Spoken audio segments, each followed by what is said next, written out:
이 세계에는 오니들을 쓰러뜨리고 사람들을 지키는 검사들, 귀살대라는 집단이 존재합니다. 이번 생존기에서 이 귀살대는 끊임없이 저를 죽이려 달려들 겁니다.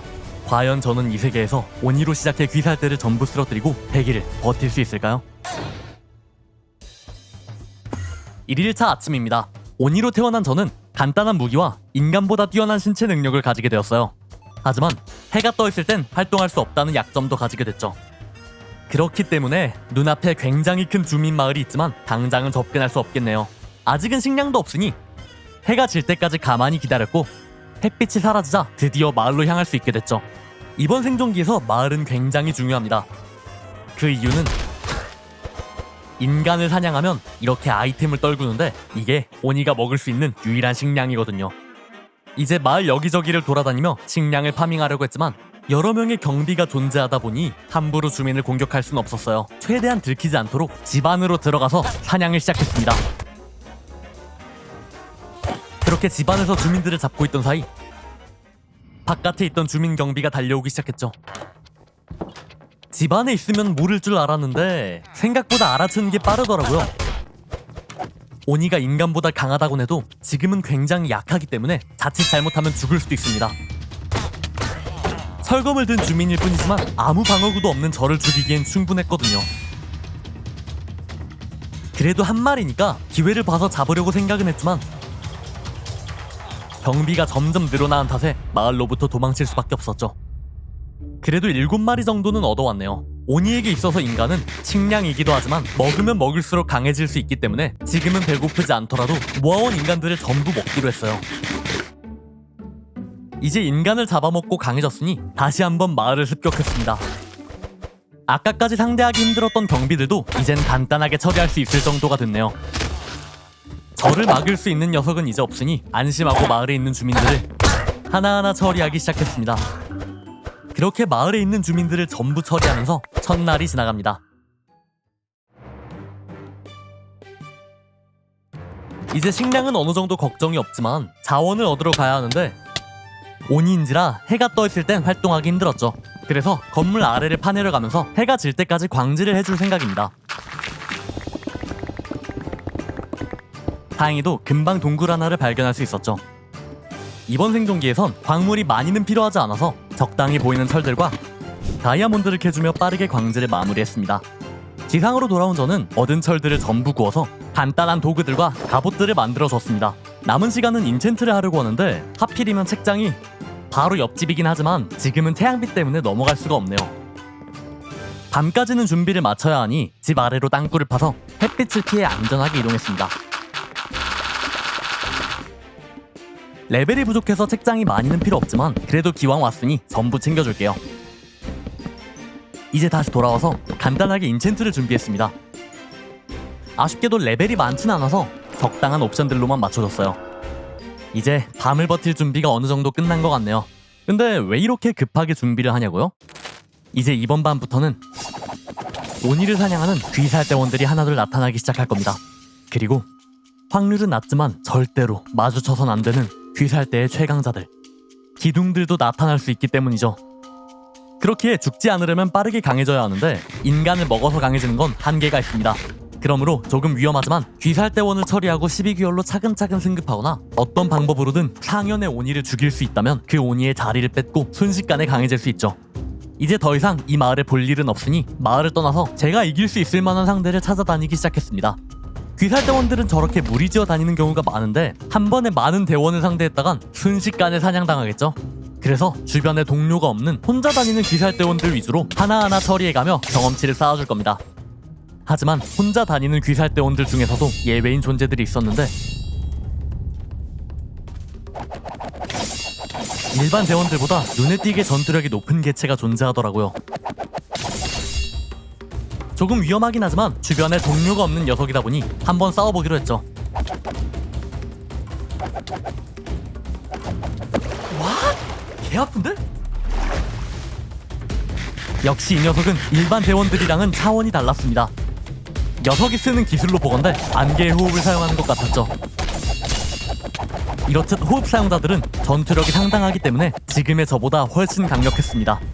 하지만 유리한 점이 있다면 온인만큼 재생 능력이 높다는 거죠. 녀석은 데미지를 받아도 회복할 수단이 없기 때문에 조금씩 체력을 깎아내며 싸워나갔고 어떻게든 쓰러뜨릴 수 있었죠.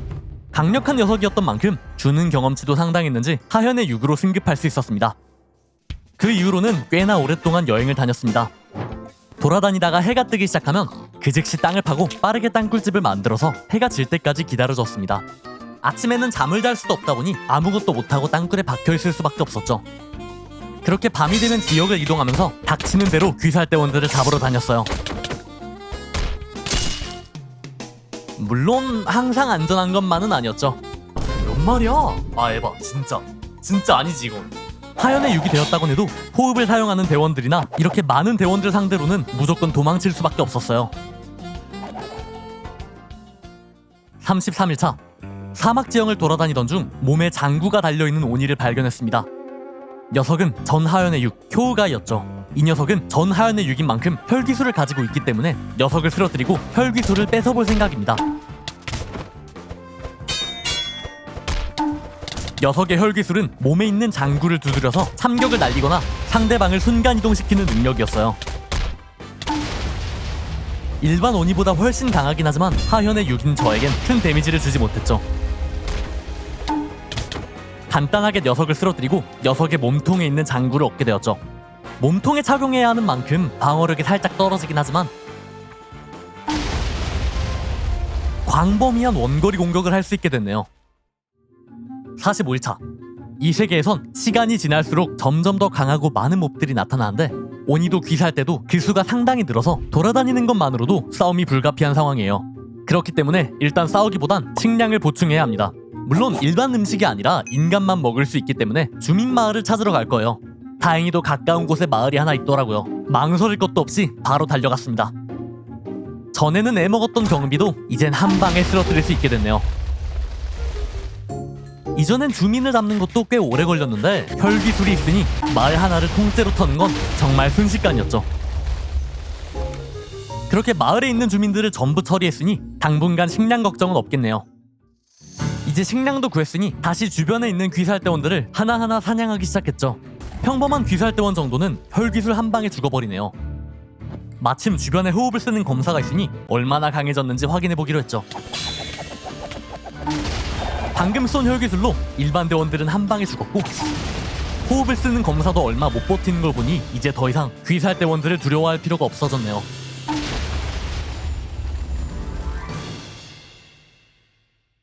(57일차) 여행을 계속하며 여러 지형을 돌아다니고 있던 중 수상한 건축물 하나를 발견했습니다. 옆에 선로 같은 것과 함께 있는 걸 보니 아무래도 기차역인 것 같네요. 역에는 아무것도 없었기에 그대로 지나쳐서 선로를 따라 달리기 시작했습니다.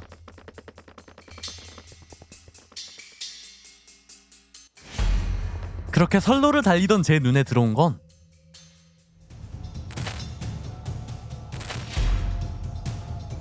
탈선되어 바닥에 나뒹굴고 있는 무한 열차였죠. 이 지역에선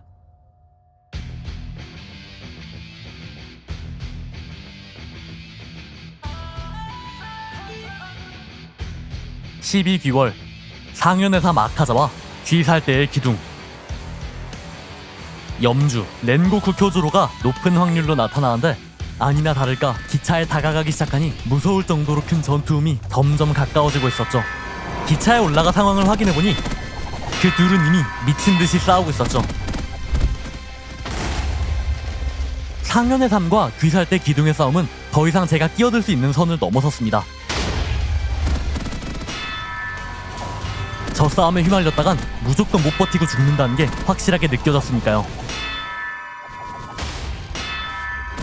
그렇기 때문에 어느 한쪽에도 개입하지 못한 채 이들의 싸움을 지켜볼 수밖에 없었습니다.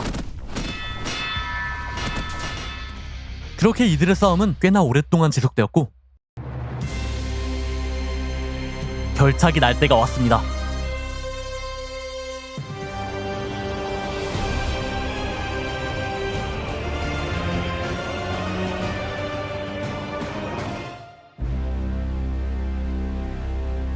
긴 전투 끝에 결국 염주가 패배했네요.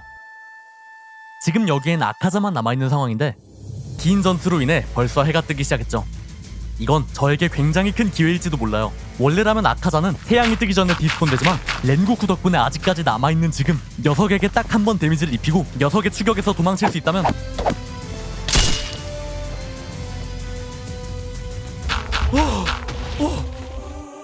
태양이 뜨기 시작하면서 아카자는 태양빛에 소멸하게 될 거고 교체 혈전을 이긴 판정이 되어 상현의 3으로 승급했습니다.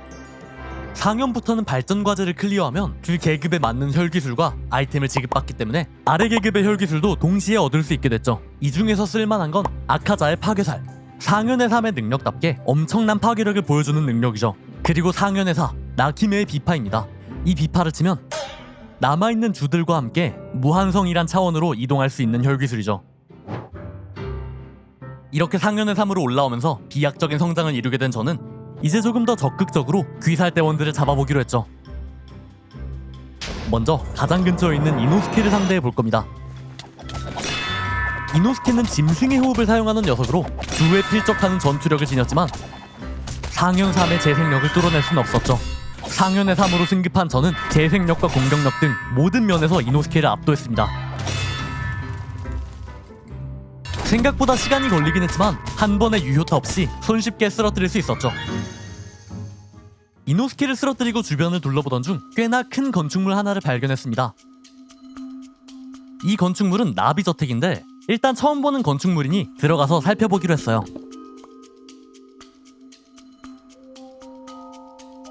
내부에는 그리 특별한 건 없었는데 주가 있더라고요.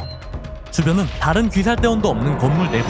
과연 제가 주를 상대할 수 있을지 시험해볼 좋은 기회죠. 충주는 특이하게도 검으로 베는 게 아닌 찌르기 기술을 주로 사용했습니다. 게다가 실내라서 그런지 녀석의 속도를 눈으로 따라갈 수가 없었어요. 사실상 눈으로 보고 기술을 맞춘다는 건 불가능했습니다. 거기에 실명을 거는 독까지 사용하고 계속된 찌르기에 경직당해 아무것도 하지 못한 채 공격을 맞을 수밖에 없었습니다. 충주는 엄청난 속도로 맹공을 퍼부었지만 상현이 된 저에겐 도구로 유효타는 낼 수 없었죠. 결국 공격을 직격으로 맞추며 첫 번째 주토벌을 성공적으로 끝냈네요. 71일차에는 유곽을 발견했습니다. 유곽에선 음주가 확정적으로 나타나기 때문에 유곽 주변을 둘러보던 중 녀석을 발견하자마자 바로 공격했습니다.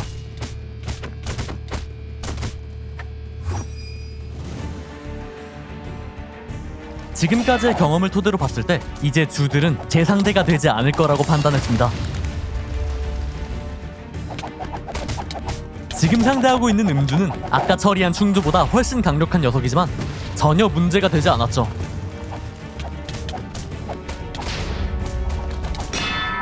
제 혈기술 파괴살은 들어오는 공격을 자동으로 요격해주는 능력이기에 웬만한 공격은 상쇄시킬 수 있었으니까요. 상쇄했음에도 꽤나 데미지가 들어오지만 재생력을 뚫을 정도로 치명적이진 않았죠. 그렇게 제 재생력을 뚫지 못한 음주는 기술을 맞고 리타이어 되었습니다. 생각보다 할만한데? 86일차 돌아다니다가 저 멀리에 인간의 실루엣이 보여서 확인해보니 암주가 있었습니다. 벌써 2명의 주를 처리했기 때문에 자신감에 넘쳐있던 저는 망설임 없이 달려들었지만 그건 크나큰 실수였습니다. 이 녀석은 괴물 그 자체였어요. 상현이 된 이후 처음으로 맞아보는 재생력을 뛰어넘는 공격에 죽기 직전까지 내몰렸죠. 한 대만 더 맞으면 죽는 긴급 상황인지라 살아남으려면 이 방법밖에 없었습니다.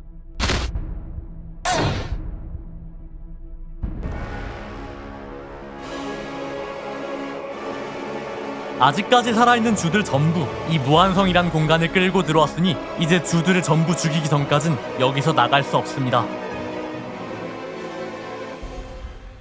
무한성으로 도망치는 건 성공하긴 했는데 주들을 더 처리하지 못하고 써버린 건 상당히 아쉽네요. 일단 여기서 활동하려면 식량이 필요한데 생각보다 간단하게 얻을 수 있겠네요. 무한성 내부엔 이렇게 오니와 귀살대들이 총력전을 벌이고 있기 때문에 귀살대원들을 잡아먹으면서 허기를 채우면 부족하진 않을 거예요. 우선 식량을 좀 모아둬야겠네요. 다행히도 무한성 내부엔 상당히 많은 귀살대원들이 있었기에 보이는 족족 잡아줬습니다. 그렇게 대원들을 닥치는 대로 처리하다 보니 상현의 1호 승급까지 하게 됐네요. 그렇게 무한성 내부를 휘집고 다니던 중 주 한 명을 발견했습니다. 저 녀석이 얼마나 강한지는 알 수 없지만 상현의 2가 되면서 더욱 강해졌기 때문에 덤벼볼 가치는 충분했죠. 주들 중에서도 강자에 속하는 사주는 암주만큼은 아니었지만 엄청나게 강력했습니다. 마치 뱀같은 움직임으로 저에게 맹공을 퍼붓고 녀석의 빠르고 강력한 공격에 고전을 피할 수 없었죠. 하지만 제가 지금 사용하는 혈기술은 상현 2의 분말 냉기. 기술을 쓸 때마다 주변에 분말을 뿌리고 분말을 들이마신 대상은 폐가 괴사하게 되는 호흡을 쓰는 검사에겐 아주 치명적인 능력이죠. 그건 사주에게도 예외는 아니었습니다.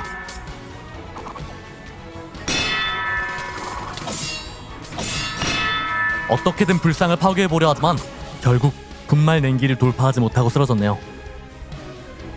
꽤나 가까운 곳에서 연주도 발견했기에 바로 전투에 들어갔습니다. 연주는 사랑의 호흡을 사용하는데 굉장히 광범위하고 빠른 공격 속도를 보여줬지만 상현의 재생력을 뛰어넘을 수는 없었습니다. 마무리로는 사주를 처리했던 기술 무빙 수련보살을 소환했죠. 이 불상을 빠르게 파괴하지 못하면 패배가 확정되는 무시무시한 혈기술이에요. 연주는 최대한 불상을 공격해보지만 결국 쓰러져 버렸고 저는 연주까지 처리하며 상현의 1로 승급했습니다. 거기에 방금까지의 전투로 반점까지 발언해 비약적으로 강해졌죠.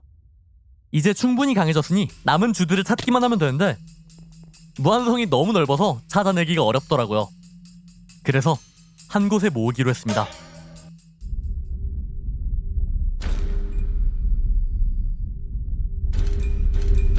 상현의 1이 되고 반점까지 각성하면서 엄청나게 강해지긴 했지만 남은 주들도 절대 만만하게 볼 수 없었죠. 그렇게 귀살대와의 마지막 싸움이 시작됐습니다.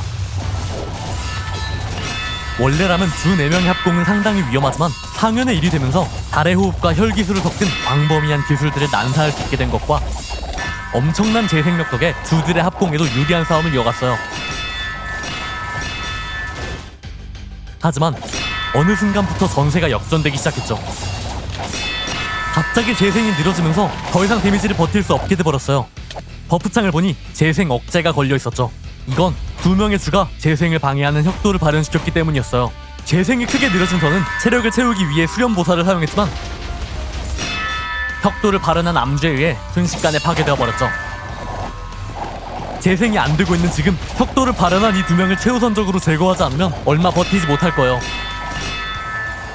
다행히 큰 기술 한 번에 암주가 리타이어 되었죠. 이제 혁도를 가지고 있는 건 하주뿐이지만 수주와 풍주 또한 가세하기 시작했기에 빠르게 재생력을 되찾지 않으면 죽을지도 모릅니다. 3명의 주가 공격해올 때마다 저는 대규모 혈기술로 최대한 맞받아쳤고 기술에 휘말린 하주는 결국 쓰러지고 말았죠. 남은 건 수주와 풍주. 더 이상 혁도를 가진 녀석은 없지만 재생 억제 디버프가 아직 사라지지 않았기 때문에 수련보살을 소환해서 조금이라도 시간을 벌 계획입니다. 이걸 혁도 없이 파괴한 주는 없었으니 분말 냉기로 전부 쓰러뜨릴 수 있지 않을까 했지만 2명이서 그냥 깡힘으로 불상을 부셔버렸죠. 지금은 괜찮지만 이 녀석들이 혁도를 발현하면 진짜 위험해질 거예요. 최대한 빠르게 처리해야 합니다. 방어에 특화된 물의 호흡인 만큼 상당히 방어가 튼튼했지만 혈기술을 직격으로 맞고 리타이어 됐죠. 이제 남은 건 풍주. 이 녀석은 전투력과는 별개로 데미지를 받으면 받을수록 온희를 취하게 하는 희귀혈을 가졌기 때문에 치명적인 디버프를 받으며 싸워야 했죠. 하지만 재생을 막을 수 있는 방법은 없었고